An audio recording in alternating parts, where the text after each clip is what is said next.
Once a priest was giving a homily, and as he went on, he became more and more animated, and he made a sweeping gesture and accidentally knocked his papers off the pulpit. So he had to scramble to pick them up and just asked, "Now, where was I?" And a voice from the congregation responded, "Right near the end." Well, we are at the end, not of the homily, but of the liturgical year. Today we are celebrating Christ the King as we begin the last week of the liturgical year. And I say it is the last week of the year because the week begins on Sunday, and next Sunday we'll start the new liturgical cycle with the first Sunday of Advent. Now, we usually describe on Christ the King, God establishing the kingdom on earth with Jesus as our true King. True enough, but I want to think of it in another way. Think about God establishing, think about it as the reign of God. When we use the word kingdom, it can sound a bit stagnant, as if Christ is sitting on a throne somewhere far off. The reign of Christ, or the reign of God, has this image of a present and an active rule. Christ hasn't left us on our own to observe the rules of the kingdom which he revealed, ordered us to observe, left, and promised that he would return some day to see how we did our own. Rather, Christ has stayed with us, establishing us to be his instruments into the world. People should experience in us the loving presence of a new kind of ruler, one from humble origins, who proclaims the reign of God, who washed feet, who died to manifest God's love for us, who rose from the dead, and who breathed his Spirit upon us, so that we could live as life, as citizens of the reign of God. When we look down through history and we look closely at history, many or even most of the world's kings and queens haven't given humanity a favorable view of royalty.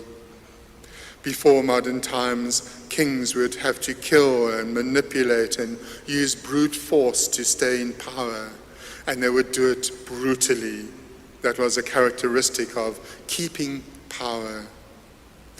And we are challenged on this feast to call Christ our King. Indeed, King of the universe, as this feast reminds us. The official title is the Solemnity of Christ the King, King of the universe. And so Jesus does not exempt his followers from being involved in the world. Quite the contrary, we have an important part to play in bringing about Jesus' reign, where peace, justice, truth, and love are concrete signs that Jesus reigns in the world.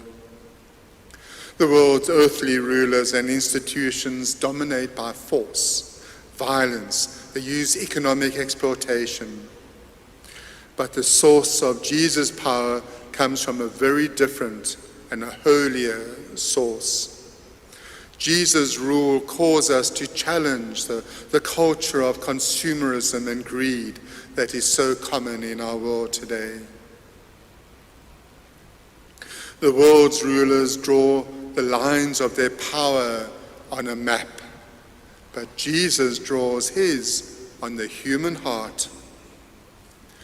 So we have welcomed King Jesus and his reign into our hearts, and so our lives should constantly reflect the source and rule of the one we follow. Kings and queens begin their reign with coronation ceremonies. We have lots of pomp and circumstance.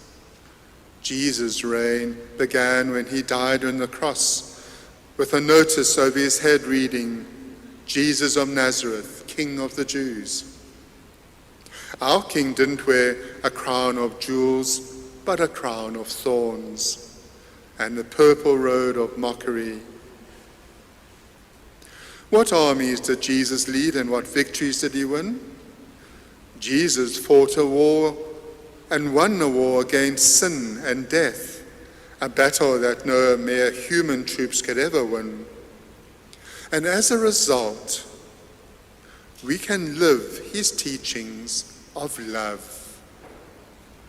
Love doesn't come about force of will. You can't force someone to love. Love comes through the power of his reign and the indwelling gift of the Spirit, the King's Spirit. We heard in the Gospel how Jesus was brought before Pontius Pilate. Pontius Pilate represents all the power of the Roman Empire. We can imagine what Pilate thought of Jesus at first. Pilate would have seen before him a seemingly powerless peasant preacher from Nazareth, and he thought he was judge and jury over Jesus' fate. In Pilate's world, being a king or queen meant sitting on a huge throne, but always alert in case some other force might come to try and snatch power away and usurp the throne. And so Jesus challenges Pilate's and of course our understanding of what it means to rule. Yes, Jesus is a king, but he would not use power to force people to follow him and live under his kingship. Instead, people would follow Jesus because they would be attracted by the truth of who he is. But in a sense, Pilate is not the only one judging Jesus. We are the jury and must pass judgment as well. Is Jesus the truth that we accept in our lives? Or do we follow the powers of the world and live by their rules? Jesus' kingdom, his world, is with us now. At our baptism, and when we are confirmed, we receive the gift of the Holy Spirit. And that means we've been given the vision to see the presence of the kingdom and its life-giving possibilities. It's a world of community, equality, respect, dialogue. In the kingdom under Jesus' rule, each person's gifts are recognized and justice is given to each, regardless of their political influence, their race or gender or economic status. I am a citizen of South Africa and I have an ID card which says that my nationality is South African. But I also can ask, what do I have and what do we have to prove that we are citizens of Christ's reign?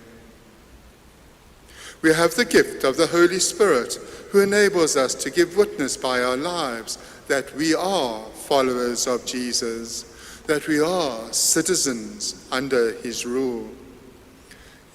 And so our lives need to be proof of where and whom our allegiance lies.